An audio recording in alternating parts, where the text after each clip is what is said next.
my pleasure to welcome you in the 12th Asia Solar Energy Forum, which is the solar focusing deep dive workshop in Asia Clean Energy Forum. So I would like to thank all of you for joining us and selecting this deep dive workshop. So it's time to start. So to begin and open this deep dive workshop, I would like to invite Dr. Yonpin Zai, Chair of Asia Solar Energy Forum and Chief of Energy Sector Group, Asia Development Bank, to deliver the opening remarks. Ladies and gentlemen, please welcome Dr. Yonpin Zai.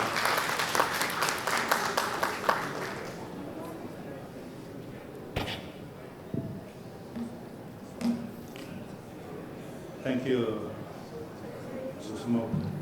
Good afternoon, ladies and gentlemen. First, I would like to welcome you to attend this Asia Clean Energy Week, and specifically for this Solar Energy Forum. For this Asia Solar Energy Forum, this is the 12th time we're having this forum. About 9 years ago, when we started this forum, our objective was to facilitate 3 gigawatts of solar power in Asia. And we thought it was a huge target. Now, 9 years later, last year, China alone added 50 gigawatts. India had added more than 10.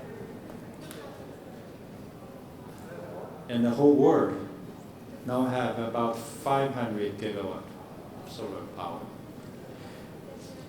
So it's a huge success.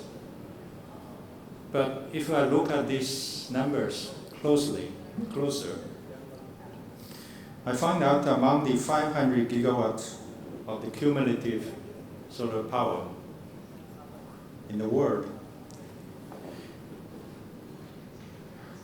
a few countries are taking a big share of this. I have some statistics I can quote. Among the 500 gigawatts, actually 505 gigawatts, European Union has 115 gigawatts. The US has more than 60. Japan has close to 60. BRICS countries, including China, India, Brazil, BRICS, Russia not that much, South Africa, but BRICS altogether has 200 gigawatts. Korea has 8, Turkey has 5. If you add up this, how much is left with the rest of the world? The ROW, rest of the world has very little solar. So I believe there's still a big task to go forward. So I appreciate so much ACEF is here with us. ACEF has ambition actually to bring 1,000 gigawatts to developing world. And that's a great target. And so this time is very challenging. This time I believe this is going to be very challenging. Now, so if I want to add a title for this opening remarks, I would call this as how to bring 1,000 gigawatts of solar to the rest of the world. We know that China is doing great, European Union is doing great, but how about the rest of the world in Asia and in Africa? For example, I spent so much time in my early days in my career in Africa. I know it's where you have a lot of solar resources and where you have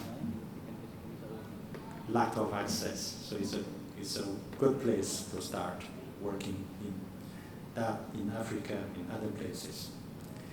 So the solution, how to bring 1,000 gigawatts of solar to the rest of the world. The solution, as far as I see, I can mention 3 areas, 3 things. First, these countries, the rest of the world, these countries need to learn the experience of the success of other countries I've mentioned EU, BRICS. In terms of policy, regulation, and incentive, but also try to learn, try to avoid the mistakes made by these countries. So first thing is on soft infrastructure. Second thing, I have met some people in the corridor during the day, and they have mentioned that now we are moving for energy transition, relying less on coal and oil. They used to import a lot. Hopefully, with the transition, the import of oil and coal will be less. But guess what? They asked for if all my solar panels have to import it. Where is the real independence? Where is the energy security? So the second thing we should do is strengthen the hard infrastructure in this country, in this part of the world, with some manufacturing capacity. I also talked to people today that they said that their country is requiring local content. But where's the local capacity to ensure that local content is complied with? So we need to support countries to establish, to bring their own manufacturing capacity. So that's the second thing we should do. And third thing is financing.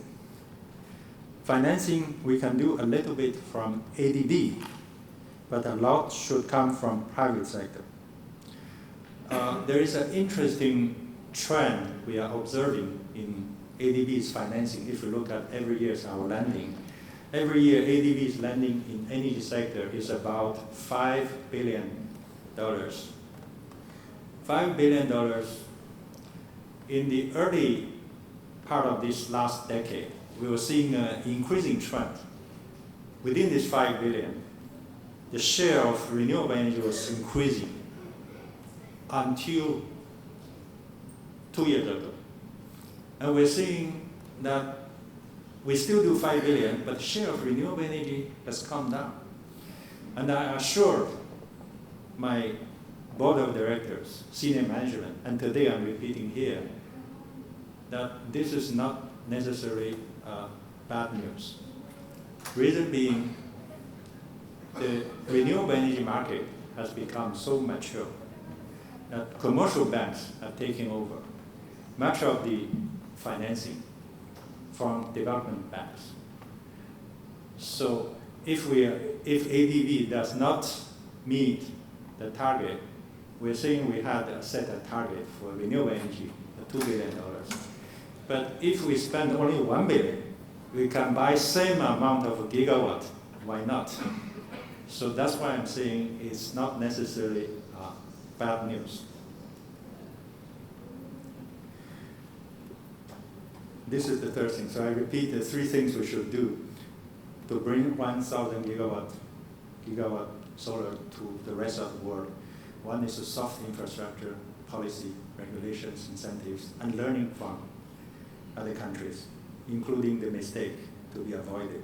Second thing is to bring some manufacturing capacity into these countries so they have real local content. Thirdly, financing a little bit from ADB, but a lot will come from private sector. And this little bit from ADB will continue to finance renewable energy directly. One is about new technology, things like CSP, solar CSP, things like floating solar, things like solar pumping, solar-based microgrid. We'll continue to do that, but if we continue to do 5 billion per year, or even growing, you will see a bigger share of transmission and distribution. Investments in the electricity grid. We believe a stronger and smart grid will help to integrate more renewable energy into the system. So that's our vision, how ADB will support developing countries to increase deployment of solar power. And when we say solar, it's not only about solar PV. I've mentioned solar CSP, but don't forget solar for heating, maybe solar for cooling, very important. When we say solar with the ACEF, Asia Solar Energy Forum, the S should not be only solar. The S should be also smart grid. The S should be also storage. And that's important, again, to absorb more intermittent renewable energy. So today, I'm very pleased to see so many people coming to ADB, not only in this room, but also our neighbors, and they're having discussion on different subjects.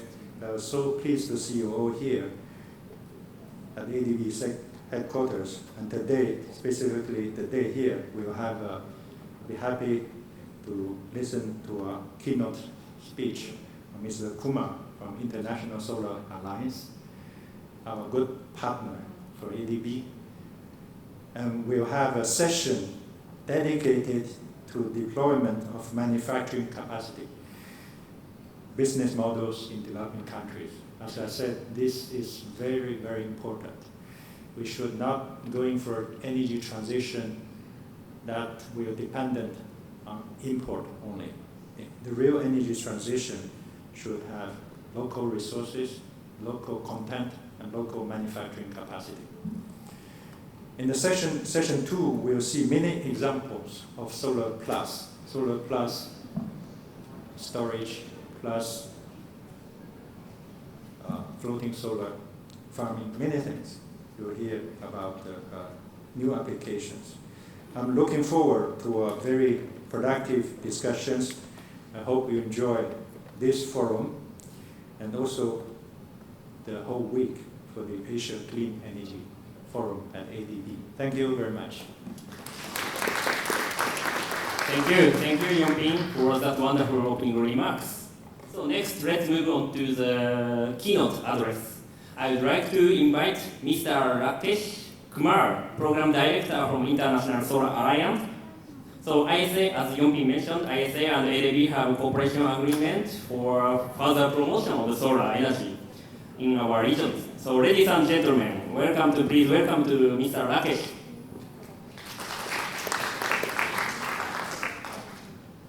Dr. Yongbin Jai, other distinguished speakers, participants, ladies and gentlemen. It's a great honor and privilege for ACEF to be here and to join this important meeting, and personally for me to be the keynote speaker in this session. Many of you are aware about International Solar Alliance, rather most of you, but for those benefit of those who are a little bit of background about International Solar Alliance. We are an intergovernmental organization registered with UN and having its headquarters in India. In the beginning, the organization had opened its membership to countries who were falling between Tropic of Capricorn and Tropic of Cancer, and there were 121 prospective member countries supposed to be the member of International Solar Alliance. But with the interest shown by some of the countries who were falling beyond this, in the first assembly of International Solar Alliance during last October, it was agreed by member countries that this will be open to other countries as well. So now all member countries of UN could be the member of International Solar Alliance. Already 75 countries are signatory to ACEF framework agreement, and 53 of them have ratified. That is, their process of ratification is also involved.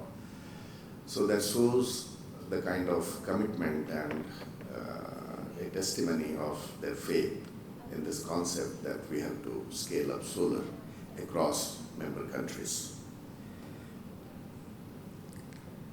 During September 2018, Honorable President of France, Secretary General of United Nations, and President of World Bank, along with Special Envoy of Climate Action, they had co-hosted the second edition of One Planet Summit in New York to review what are the commitments made at the first One Planet Summit and how to further accelerate the implementation of the Paris Agreement by putting finance in service of climate action.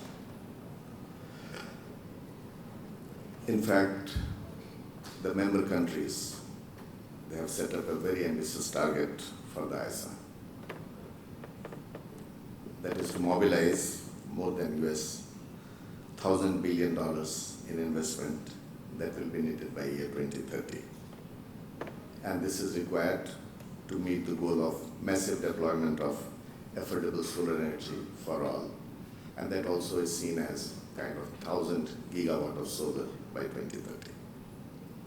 So this is a very ambitious target, but achievable target because it has to be done in the next 10 years. And with the kind of partnerships that we are trying to build, the kind of engagement that we are trying to have with various countries, we feel that this is something which can be done, not beyond the reach.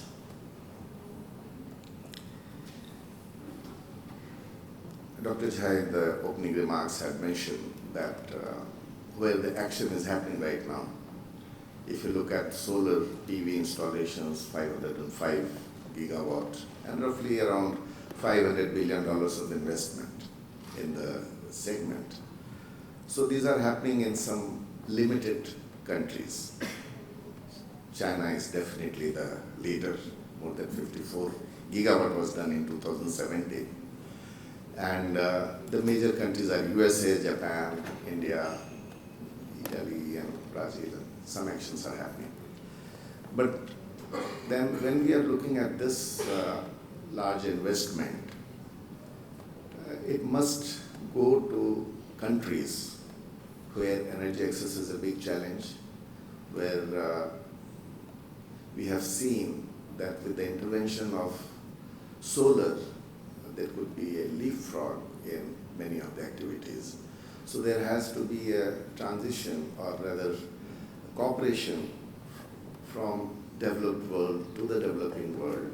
And Africa surely is a very large continent, which will be the focus of ACEF as well as many of our partner countries, and also Asia Pacific countries and some of the Latin American countries. Because some financing is happening with the support of, but that also needs supplementing by the private investment. And where already the action is happening, ACEF's role is not that important. What is important is how some of the funding is channelized to that part of the world where access to finance is a major challenge, because many of the developers, even financiers, they feel that in many member countries the risks are high, risk profile of projects, and the transaction costs are also high. ACEF with its partners are aiming at developing solutions to reduce the cost of capital and cover the risk of projects, as well as provide access to risk insurance at affordable prices. So these are some of the efforts that are being seen. In fact, I also see for ACEF the three main priorities for the upcoming year. The first is consolidating demand and identifying viable projects. We have seen that if you create a scale, then the industry also gets interested. There is a sizable number where financiers also look at those projects. So we want to find out, and we have been active with this through expression of interest from various countries, and have been able to aggregate demand, which is an ongoing process. So it is in the field of, there are 5 such programs. One is scaling solar applications for agriculture use, which is basically solar pumping. Then affordable finance is, of course, an overarching theme. The second program is about mini-grid, developing mini-grid. Third is rooftop. And fourth is e-mobility and storage. I was really very happy to see the creative idea of ACEF, that S is also for solar, also for smart city and storage, and that is the way forward we are all looking towards. So, demand aggregation would indeed reduce the cost of supply, installation and operational maintenance. That is what we hope. In case of agriculture pump, I will be happy to share that we have already aggregated demand from more than 22 countries, and it was 272,000 solar pumps of different sizes and capacities, which we are trying to discover price discovery mechanism to see, and then how those projects can be implemented in a phased manner. We have also been working very closely with member countries because it is very important to have right policies, right regulation, and you need not to reinvent the wheel. So the learning, and that is what Dr. Jai also mentioned in his opening remarks, that best practices or learning, this will not make those mistakes which happened earlier, and try to learn from such practices. So we have been working closely with those countries for solar roadmap, and 33 of such countries, national focal points with whom we get engaged. Every country has one identified nodal person of a fairly senior government level officer, we call national focal point. So we had 2 such conclaves, and we worked with knowledge partners and tried to create a solar roadmap. I mean, of course, there is a process of approval again within the country to see that that becomes a country roadmap. But then this was a very good effort to give signal to project developers and financial institutions that we are moving in a structured way. Also, we have been working on Infopedia, which is basically a platform where countries who are ACEF member countries will be able to showcase their profile, their investment opportunities, particularly about solar, that what are the opportunities there. This particular platform is being developed in collaboration with European Union, and hopefully in next couple of months this will be operational and give an opportunity, and at one single place the countries will be able to put their profile as well as what are the potentials for the investment to flow.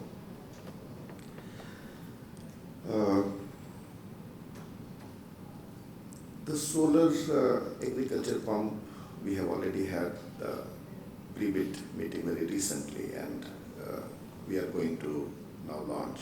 We have tried to make it very transparent international bidding where anyone can participate from any part of the world for those countries who have given the demand for irrigation pump. And we hope, and there is a component of operation and maintenance in that, 5 years comprehensive maintenance, because if you put something or supply and it doesn't work, so it will not, and these are livelihood challenges when we talk about agriculture pump. So there is an element of capacity building, and operation and maintenance is a very important component, and we hope that this will, because may transform, and we are very, very optimistic that this will lead to transformational activities in the agriculture sector, particularly for the farmers, improving their income and creating job opportunities. I was just reading in one of the articles that in the renewable energy sector, almost more than 1.1 million employment opportunities have been created, and particularly in solar itself, about 3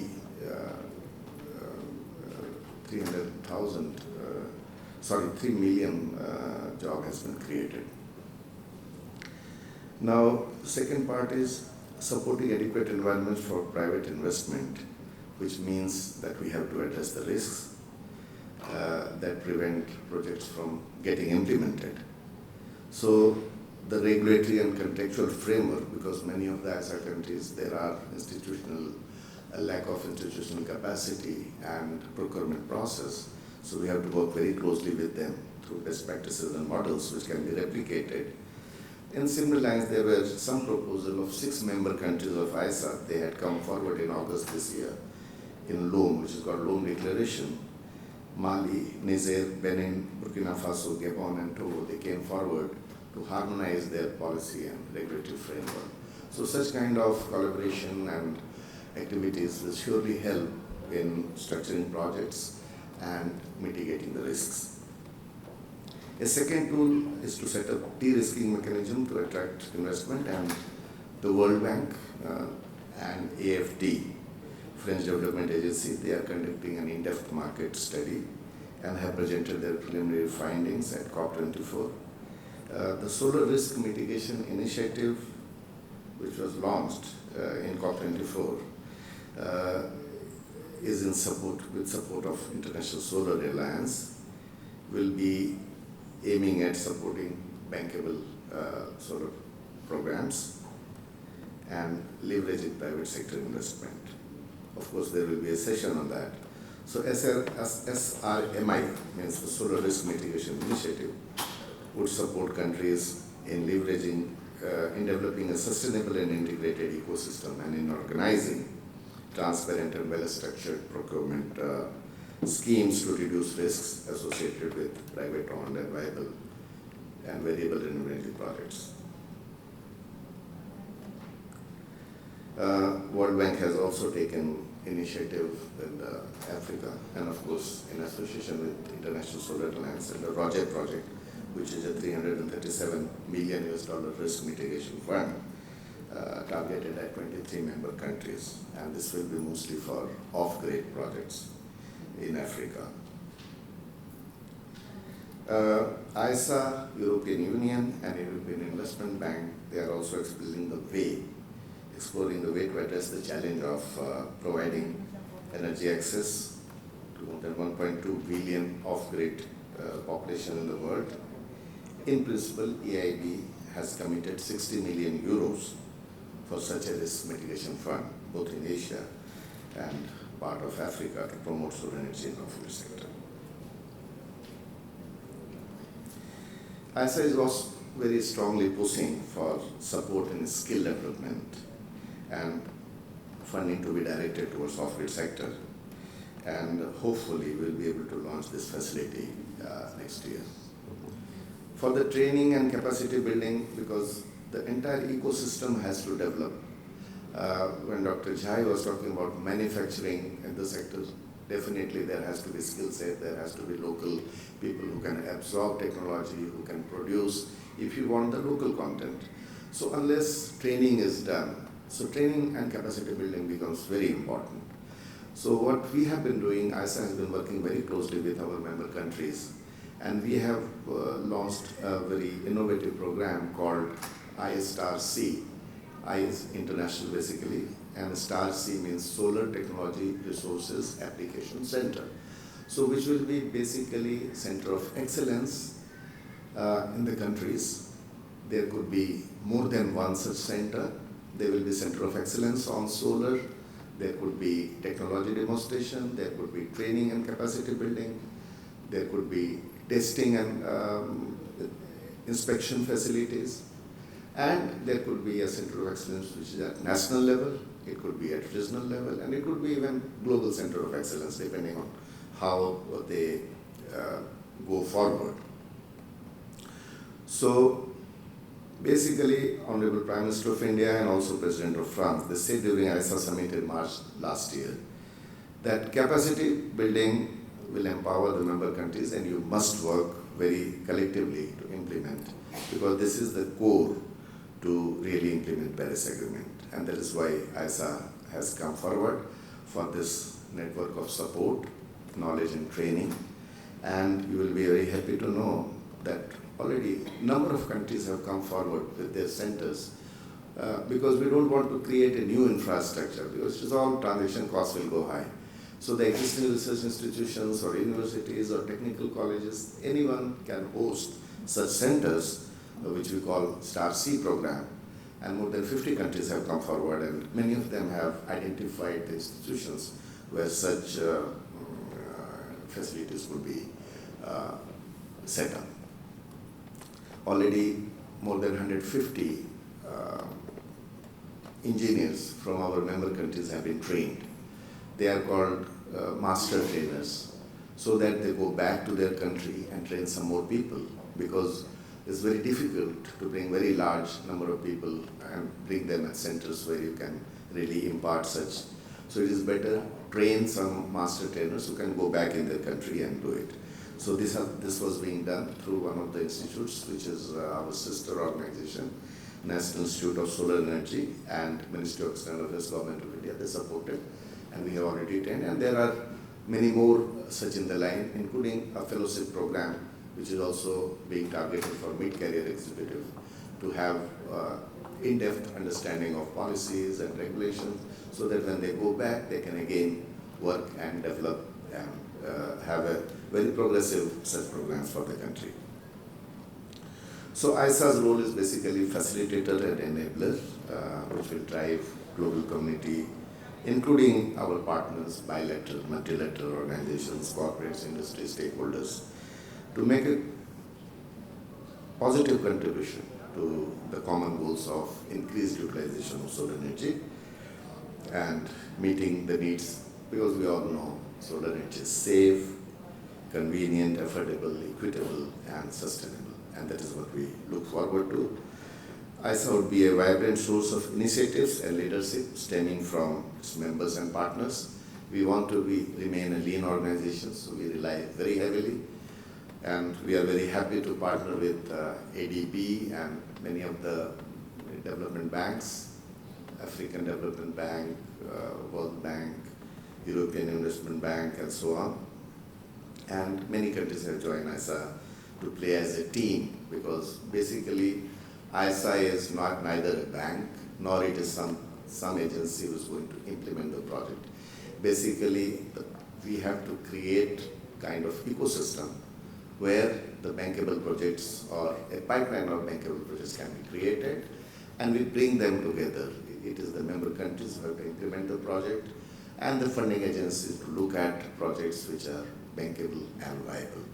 And as a team and as a cohesive effort, instead of doing some individual initiative, that is always there. We are not looking at that. But aggregating and pooling resources will definitely help in taking solar, what we look forward to, scaling up in very large scale across our member countries. We are very thankful to ADB for its partnership, and also for the technical assistance that is being extended to ISA for some of those activities that we are looking forward to, $2 million. I was told that it has been approved, maybe, so thank you very much. And we look forward to working very closely with all of you to take the dream of solarization. And as they say, 1,000-mile journey, Chinese proverb, starts with the first step. So we have taken some initial steps, and definitely by 2030, when we look forward to what he was reminiscing about 9 years back, when you started and today where we are, we also look forward that by 2030 we will have some very good development, and maybe whatever we are targeting, maybe we'll be exceeding those targets, be it financing or be it the capacity additions that we want in this sector. So thank you very much for your patient hearing. Thank you, Rakesh. Very good introduction, ISA's activities and for scaling up solar energy. So let's move on to the session one. So I'd like to invite the session moderator, Miss Maria Teresa Capilan, so from Philippine Solar and Energy Alliance, Solar and Storage Alliance. Please welcome to Miss Teresa.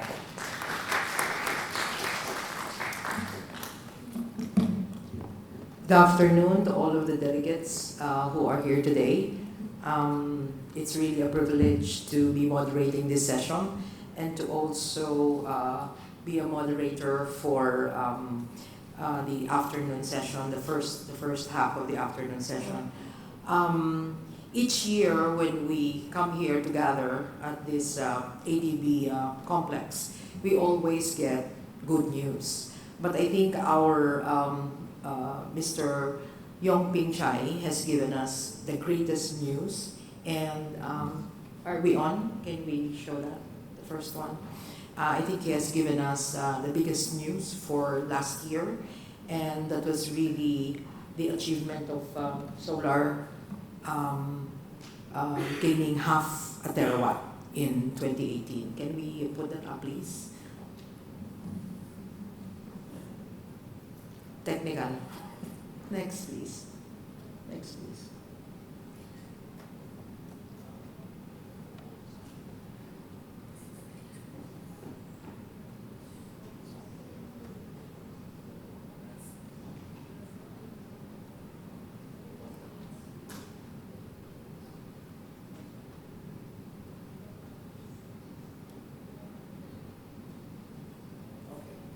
That's it. So, as I said, our keynote speaker has given us the biggest news of 2018, and that is really our achievement, solar deployment of half a terawatt global.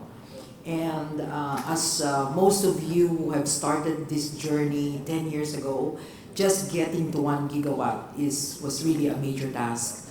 There were a lot of challenges. Solar was very expensive 10 years ago. We were also battling with fossil-based energy source, and the overall environment really was